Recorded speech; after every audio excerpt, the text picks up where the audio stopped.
let's see. Oh, and I guess this last week I've just worked on activating our communication plan that we had talked about last week. So had some really good conversations with people about the energy study. So Can I interject here real quick since we're recording?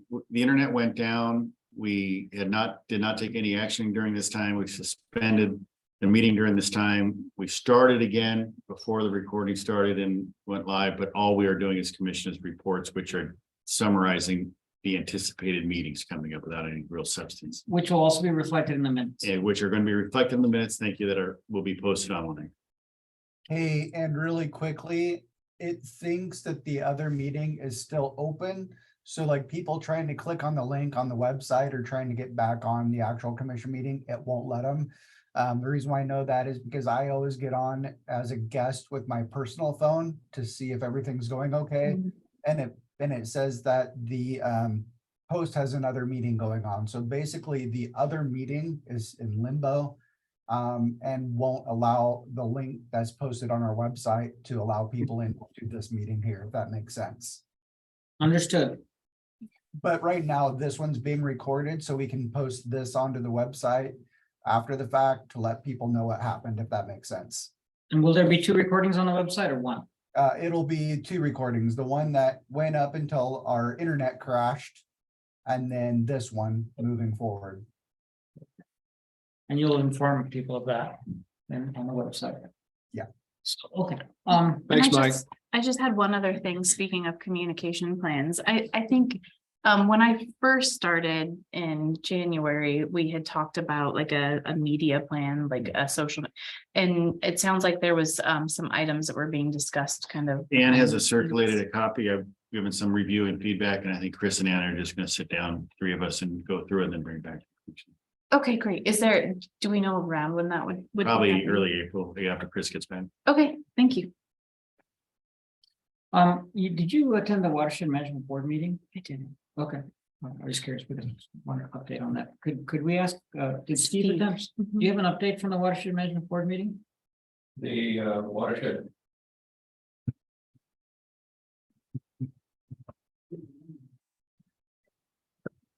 Watershed Management Board had a presentation on the regional water supply plan that has now been sent out. The slides and everything have been all sent out to all members of the Watershed Management Board and the Watershed Management team on March 22nd, which is a week from tomorrow night, is the planning unit. And the planning unit is going to sponsor through WIN, Watershed Information Network, of another presentation on the regional water supply plan that we've completed on behalf of the Watershed Management Board. And I think it'd be good if everyone would listen into that. We've asked the planning unit members if they wanted to quote sponsor it through WIN and open it up to the general public, and they said the responses that we got from most of the members was absolutely yes.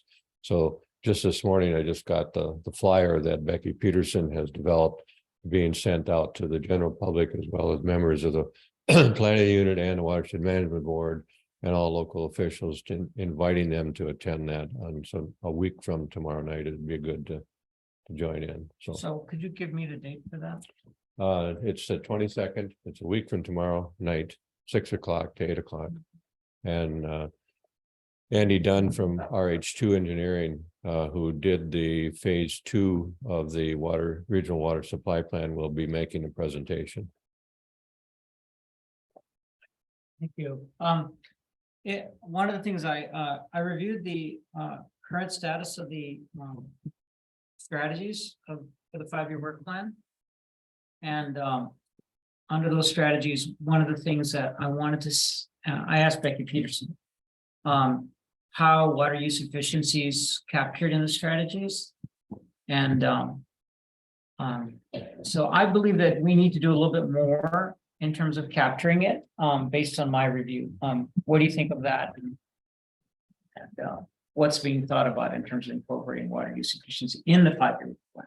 The 2 parts to the water or to the 5-year work plan is that was the other item that was discussed at the Watershed Management Board. And the next step on that will be for and I know Becky Peterson has already started working on that, is integrated our funding approach to all of the projects under the Watershed Management Board's 5-year work plan. And part of that process will identify how we can take the next phase of the regional water supply plan and developing the Watershed Management Board's 5-year work plan between now and the end of 2023, and how we can identify specific projects like water use efficiency into that 5-year work plan. So that was clearly, when we looked at the regional water supply plan, that was clearly one of the topics that was, that we couldn't provide enough good information on projects, project costs, and water use efficiency is a key piece of that, how we can move forward in developing those projects with and the need for additional funding. So long story, we will be looking at how we can integrate water use efficiency into that. Yeah, and I'm thinking maybe how it could be, it should be captured in the high level language too, not just as a potential way to address the high level language that's currently there. Like, I'd like the words water use efficiency be up there at the top. And I don't like keep adding the idea of continuing to add more strategies, it makes it become unmanageable. I mean, if that's what needs to happen, we should do that. But ideally, it'd be great if we can incorporate water use efficiency language into the existing strategies. I think what we'll find is that with the Watershed Management Board looking at their 5-year work plan, and I know that at our next watershed management team meeting, we're starting to talk about funding an integrated funding program. I don't know that we'll be at establishing a specific strategy on water use efficiency as identifying water use efficiency as a key component in addressing water supply. Yeah, then that's fine. Yeah. Yeah. The other is that Rebecca and I, at the request of Chris, are looking at opportunities for water use efficiency programs, pilot projects in the basin. Chris, Yes, Chris Heimgartner. Chris asked us to do that, and so we're looking at that. I've contacted Henry Bierlink at the Ag Water Board, and I've also talked to a couple other folks that are on the watershed management team to get input on ideas. And so probably at our first meeting in April, we'll hopefully have a report back to you all on that. And of course, the most important task under water use efficiency is exploring ways of addressing the relinquishment concern, so that agricultural folks who take constructive action, do beneficial action, invest money to reduce their water consumption should receive a benefit with that, rather than just purely relinquish all of the water and then not have any incentive for the investment. I mean, when we invest, it's hard to invest if there's no incentive for the investment. Part of the challenge right now is, as you're probably aware, that agriculture, because of the relinquishment issue, and as well as with the foster case ruling, farmers are trying to utilize as much of their water right as they can, and they may be doing it in a way that may not be totally legal in terms of spreading water on more acreage. As the adjudication moves forward, and if we get the budget proviso dollars, I think that will be part of the discussion in the basin, as can we enable changes in legislation regarding foster and the relinquishment issue as a way to make changes in the law to find ways to resolve the water quantity problem.